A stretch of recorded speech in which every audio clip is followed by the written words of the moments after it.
Broadcasting live on YouTube, Facebook, and X. Here's your host, Andrew Romanella. Okay? Like, just get the hell out of here. Nobody cares what you think if you're not a Mets fan.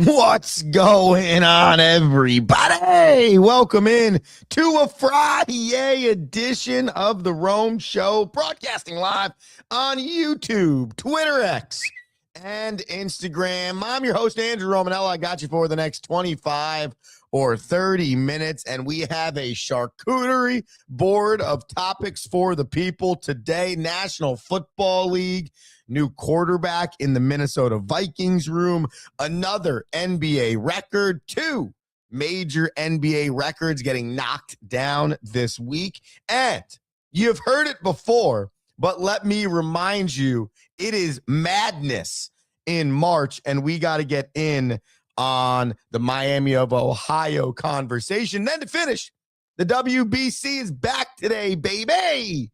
Team USA, Team Canada, the third iteration of USA versus Canada on the world stage in the last 6 weeks. Tonight on Fox, we'll finish the show by breaking that down for you. You know the drill, youtube.com/the Romanellas. That's youtube.com/the Romanellas. Hit that subscribe button for all of the Juliana and Andrew content. It's some good stuff, people. Twitter, X, Instagram, The Rome Show 1. That's The Rome Show. Then the number one, Facebook.com/The Rome Show. Meg, welcome in. Hope you're doing well tonight, I should say to you. She has a Go Canada in the YouTube comment section. You want to get in on the comments, you can go there and chat it up with Meg. In the National Football League yesterday, Kyler Murray, he signs a 1-year deal with the Minnesota Vikings. Kyler Murray, arguably the most attractive quarterback on the free agent market. Murray was the first overall pick by the Arizona Cardinals in 2019. Over the course of his career in Arizona, he was a 2-time Pro Bowler. He had 121 touchdowns, 60 interceptions. He ran for 32 more touchdowns, and he had an overall record of 38-48-1. Because the Arizona Cardinals have released Kyler Murray, they are on the hook for the remainder of his $36.8 million salary, and they will only, the Vikings that is, be required to pay him the league minimum of $1.3 million a year. Head coach Kevin O'Connell had this to say about the Kyler signing. It's March. We signed Kyler today.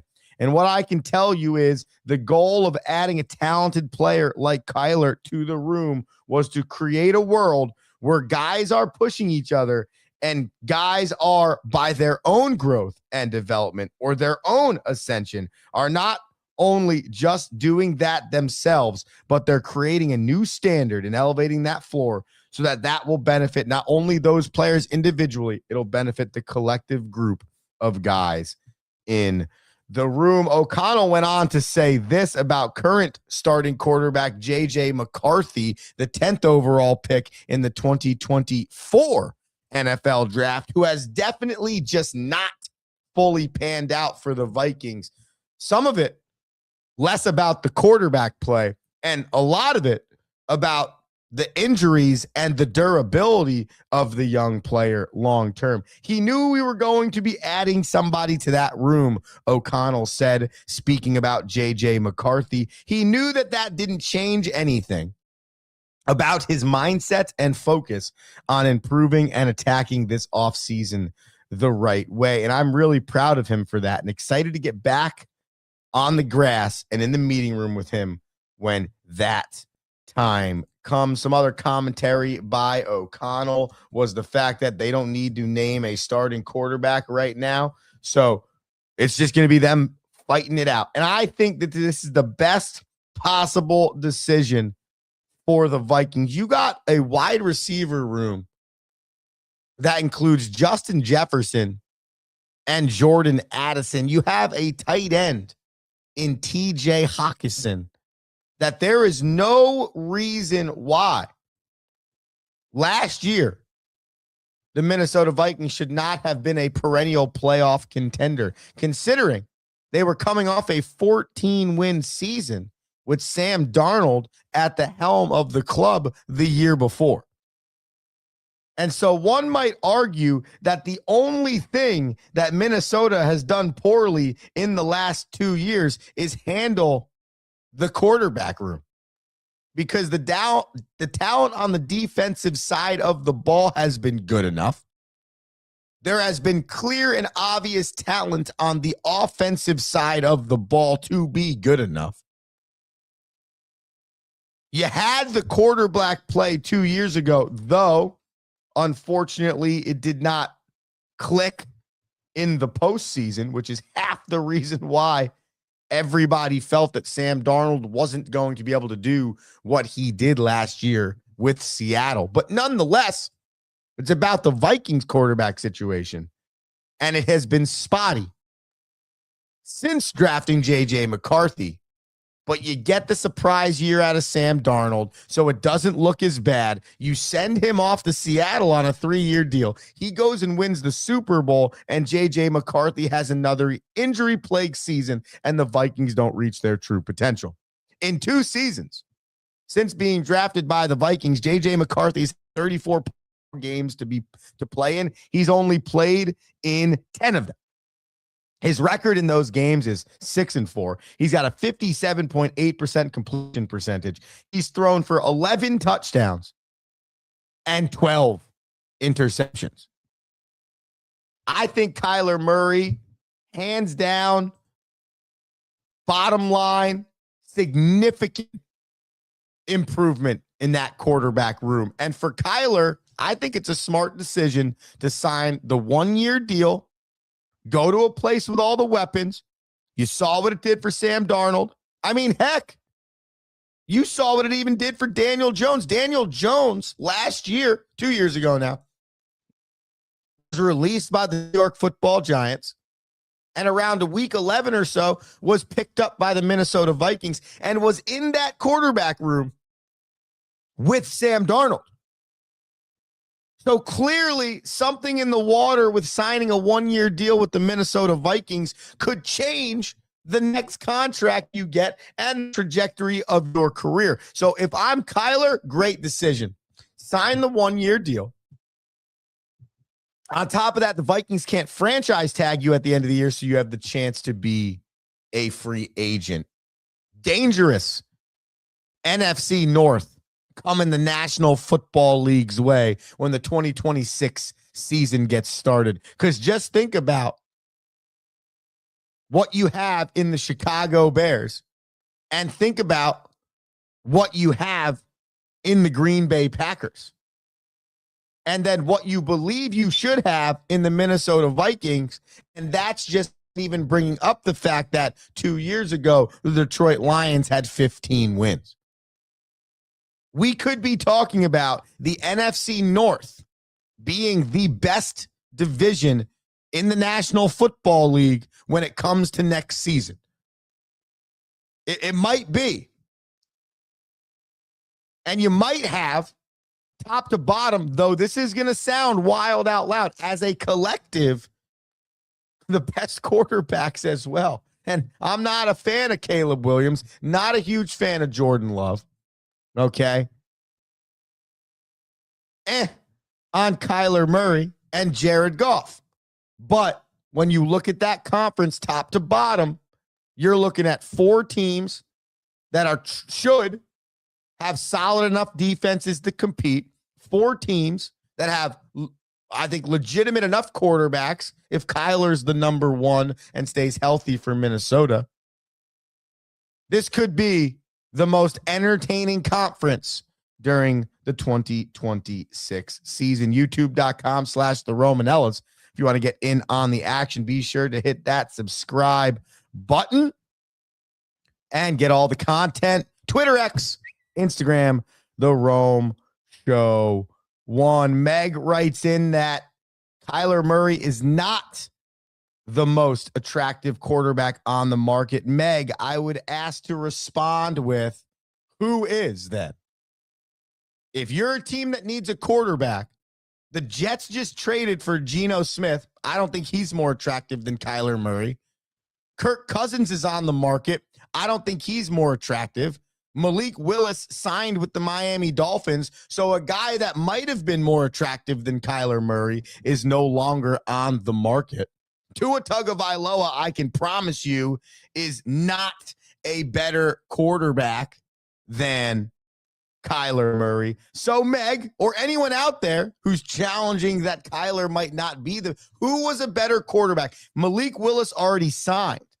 So who was a better quarterback than Kyler available on the market? CD Radio Live writes in, Kyler Murray back to pro baseball eventually. CD Radio Live. I kind of like it. I've heard a few rumors about this. Now, Kyler Murray was a first-round draft pick by the Oakland Athletics in the same year that he was, or the year before, the same year that he was preparing to decide if he wanted to be in the National Football League. Okay. And I remember early iterations of the Rome Show, CD Radio Live, early iterations. Hamilton Radio we were on. Man, this was, I guess it's 2018, 2019 when Kyler was in college.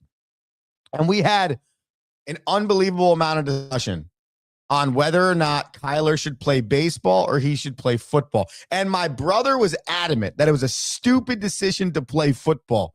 And I was like, dude, like, he's going to make the money right away. Like, there's more money in baseball. There's probably a greater longevity of career, but it is significantly harder to get to Major League Baseball than being drafted straight up in the National Football League, and they're putting you on the roster.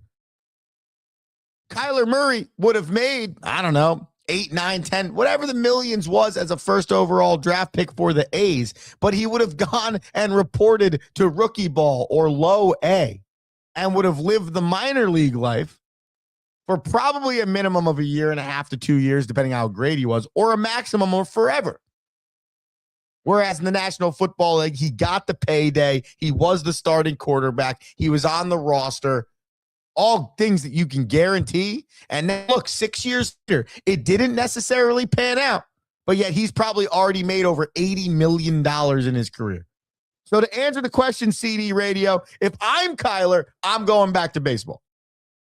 I'm going back to baseball after this year with the Minnesota Vikings. If this doesn't work out, I'm calling the A's and I'm like, I'm good on football. Let's roll. But the difficulty in that decision would be, again, you're signing contracts in the National Football League and knowing you're in the National Football League. Whereas in Major League Baseball, man, what a difference when it looks like you have to trek through the minor league. CD Radio Live, thank you for writing in. Meg and I usually have a good time going back and forth here. CD Radio, nice to hear from you. Please continue to follow and write into the show. I really appreciate it. I would have taken Willis out of those and Cousins. Well, we can agree to disagree, Meg. Well, the problem here, though, is that Willis was signed to the Dolphins actually before the league year even started. So the Vikings really didn't have a chance there, and the general manager of the Dolphins this year was the Packers front office last year, and the head coach was on the Packers staff last year. So I agree. Malik Willis was the best quarterback available, but right now, when Malik Willis has already signed with the Miami Dolphins and the Minnesota Vikings are looking for what could we do here, Kirk Cousins, I'm good. I'm good on the retread of Kirk Cousins. All right. Give me the athletic dude that has amassed 153 touchdowns in 6 years. 153 touchdowns in 6 years. I now have 4 weapons on the offensive side, 2 wide receivers, a tight end, and my quarterback. We've seen what that does to teams. Agree to disagree. The Rome Show. Broadcast live on YouTube, Twitter, X, Instagram, Facebook. Comment on any of those. Get in on the action. Records in the National Basketball Association have been happening, and pretty wild. So the other day, Bam Adebayo scores 83 points on 43 shots for the Miami Heat against the Washington Wizards. And there's been a lot of discussion, I should say, around this record. And I don't really want to get deep into this because it's cool. I love that Bam got the 83. First time anyone's gone over 80 since Kobe got 81. The second most amount of points scored ever in a game behind Wilt Chamberlain's 100. All really, really cool things. But it was a gross basketball game. It's embarrassing from the Washington Wizards standpoint. And it is the perfect depiction of the bad that you get from the National Basketball Association. That game had a player score 80 plus and a team score 150 points. That game was so porous towards the end that people are talking more about how Bam scored the 83 and if the integrity was there and if it was a legitimate 83 because of how gross that basketball game was. The NBA has a greater problem than the Heat fouling late up by 20 to get Bam a few more opportunities to get 83. The NBA has a problem that the Washington Wizards could be that bad. The NBA has a problem that defense is so bad, teams can give up 150 points. I can promise you that basketball is not that much fun to watch. Points sound fun until they're the NBA All-Star game, which is exactly what that was. And I thought that there were rules to avoid the tanking or the tampering or whatever word you want to use. Washington Wizards are a joke. A joke.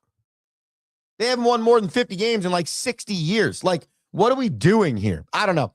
I like the 83. I love records, but when you break down how it happened and what happened and the type of game it was, everything else was gross. Gross. Okay? And that's more of the problem to me. How ugly that game was, how there's a team that's so bad on one side, does not care about getting better, wants to be worse. Okay? It's an ugly product for the NBA. The other record broken was SGA yesterday. This one's way cooler to me.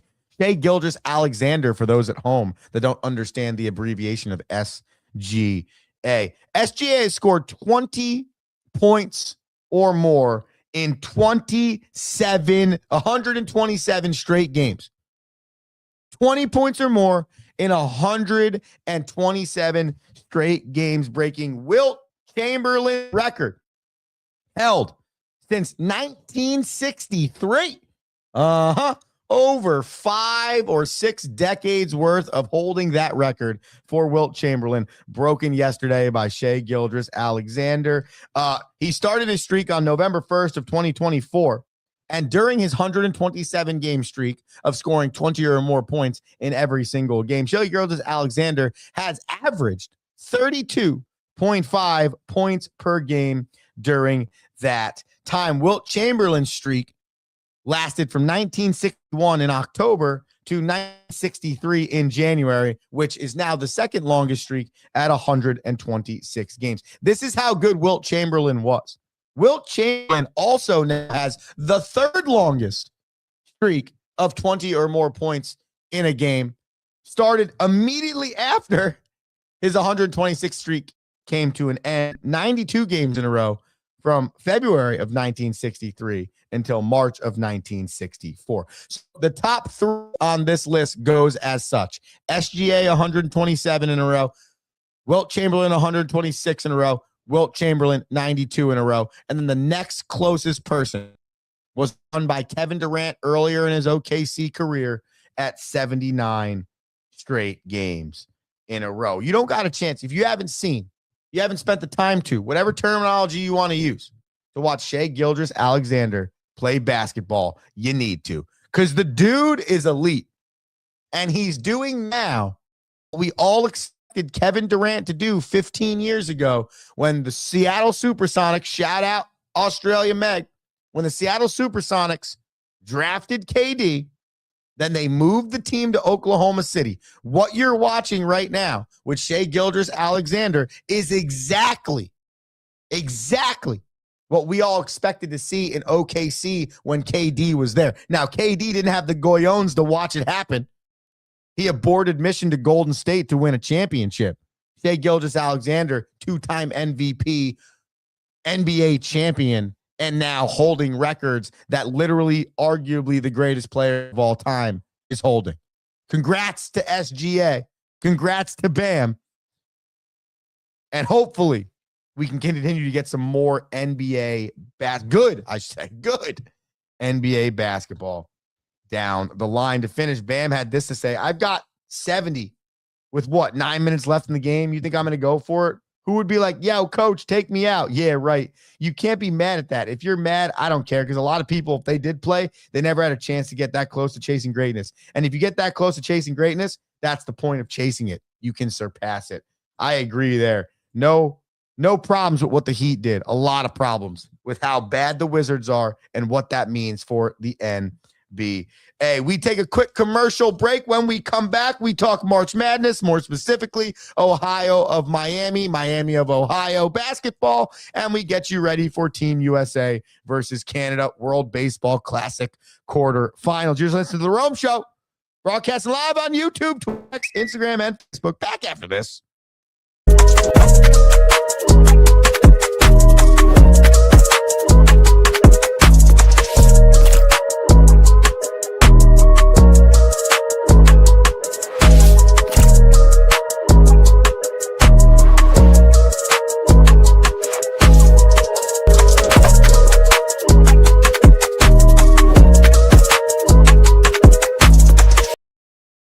What is one thing every great leader has in common? They challenge their people to not stop at the first right answer. Titan Malugnuts is a leadership book that will teach you how to move past the first right answer with entertaining and detailed examples founded in real-world concepts and experiences. Accelerate towards your professional goals with Titan Malugnuts, one of the best leadership books available.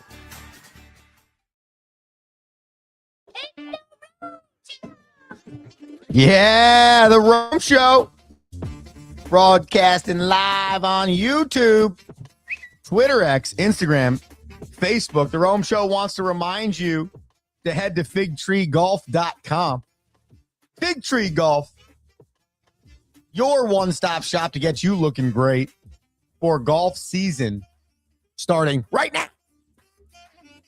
Promo code Andrew Romanella, 15% off at checkout. Head to figtreegolf.com. Get yourself right for the 2026 golf season. Miami of Ohio, they were right for the 2025-2026 basketball season, finishing their regular season at an undefeated 31-0.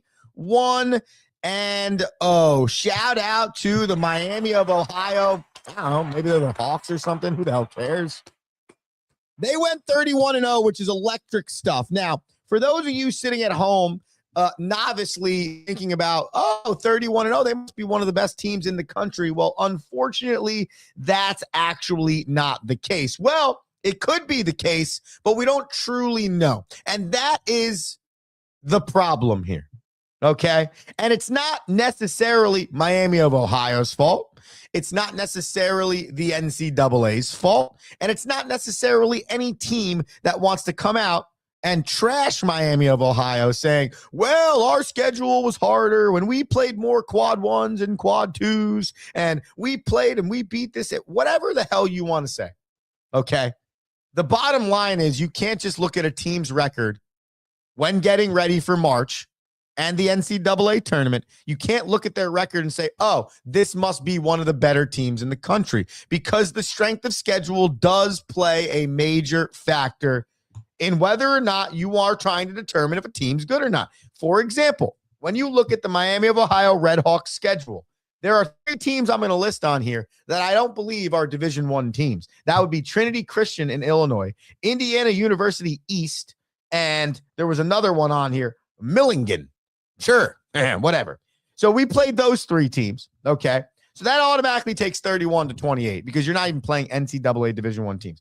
Now I'm going to list off some other schools that we competed against out here in Miami of Ohio. Old Dominion, Arkansas Pine Bluff, UNC Greensboro, Maine, UNC Asheville, Wright State, Eastern Kentucky, okay? Just to name a few. Now I'm not going to keep going, because the 11 to 12 colleges that I just referenced in the first 15 games that Miami of Ohio played, unfortunately, I think is going to be the reason they do not get an at-large bid in this tournament, because they lost to UMass yesterday in the MAC tournament, which now leaves the fate of their tournament hopes on the selection committee, who, as we know, every NCAA selection committee in the history of time has chosen the SEC or the ACC or the Big 10 or the Big 12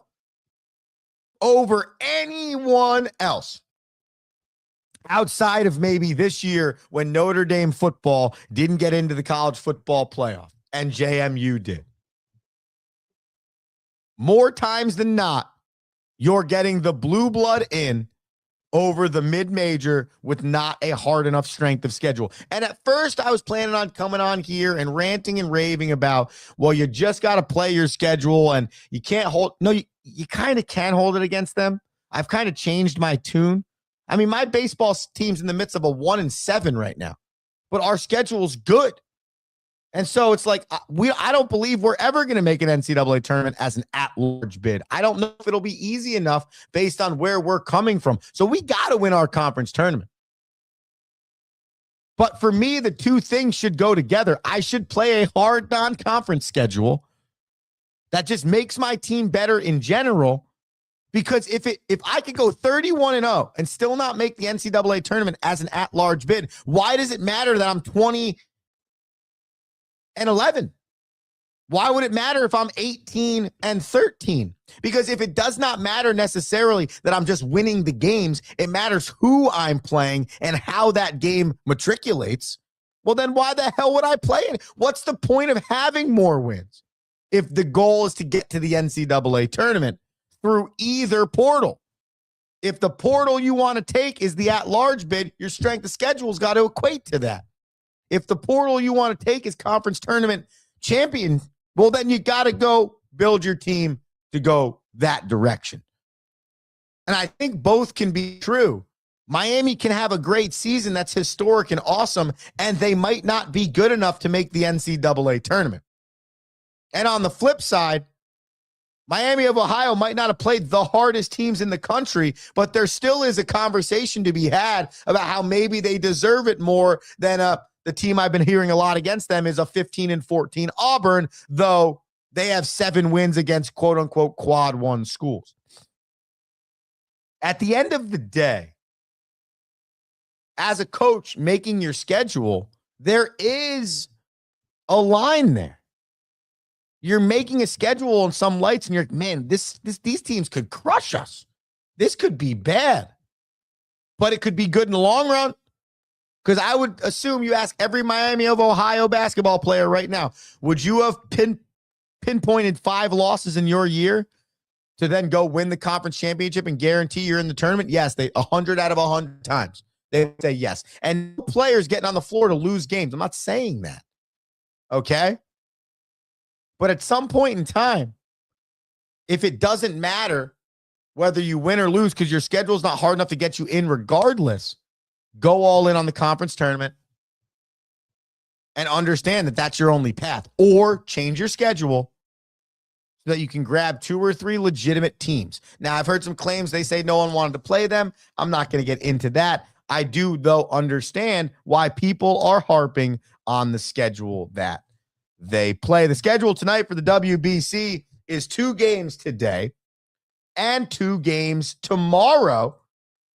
Team USA has the second game tonight. They'll be playing at, I believe it is 8 o'clock on Fox against Canada. The game before them on FS2 is Korea versus the Dominican Republic. The winners of these 2 games will be who faces off the semifinals. Facing off on the mound for Team USA versus Team Canada. For USA, it is Logan Webb. He was 1-0 in his first start, a 2.25 ERA and 6 Ks at the WBC. Logan Webb pitched last year for the San Francisco Giants. In that season, had a 15-11 record, a 3.22 ERA through 207 innings and started 34 games. He will square off against Michael Soroka. Soroka, a starter for the Arizona Diamondbacks. He is 1-0 in the WBC with a 3 ERA, only 2 punchies in his first start. Over the year for Arizona, he only threw 89.2 innings, only started 17 games, had a 4.52 ERA and a 3-8 record. The bottom line for me is Team USA is better than Team Canada. That's not overstating. It's clear and obvious. Okay? Talent-wise, depth-wise, all of those things. But you can't have Aaron Judge leading the team in at-bats, hitting 250. You can't have Bryce Harper second in the team in at-bats, hitting 200. And you can't have that. Those 2 players are staples in the lineup. You have Harper at 200, Judge at 350, Alex Bregman at 143. And Cal Raleigh and Byron Buxton are a combined 0 for 11 at the World Baseball Classic. So Gunnar Henderson hitting 500, Terang hitting 417, Schwarber hitting 375. That's all well and good. But there was no script here where you were winning the World Baseball Classic without Bryce Harper and Aaron Judge showing up. Okay? The first 2 games of the WBC were a little bit of a not realistic to what needs to be done to win this thing. And then the controversy with Mark DeRosa not knowing that USA was in or advanced or not is just a joke. And so this team, who got helped out by Italy to get through to the quarterfinals, needs to wake up tonight and understand that currently, of the 6 WBCs that have happened, no WBC in 2020 because of the pandemic, Japan has won 3 of them.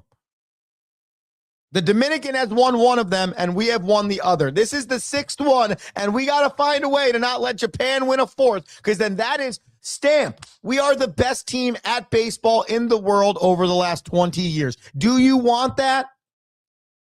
The game that is considered America's pastime.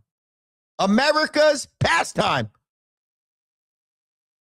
could go to Japan for 4 of the 6 competitions on the international stage. That's not it. And you have DR missing a few players because of the rules. You have Puerto Rico missing a few players because of the rules. Japan is the best team left in this tournament, not named the United States, based on talent and talent alone. But as we know, that doesn't matter.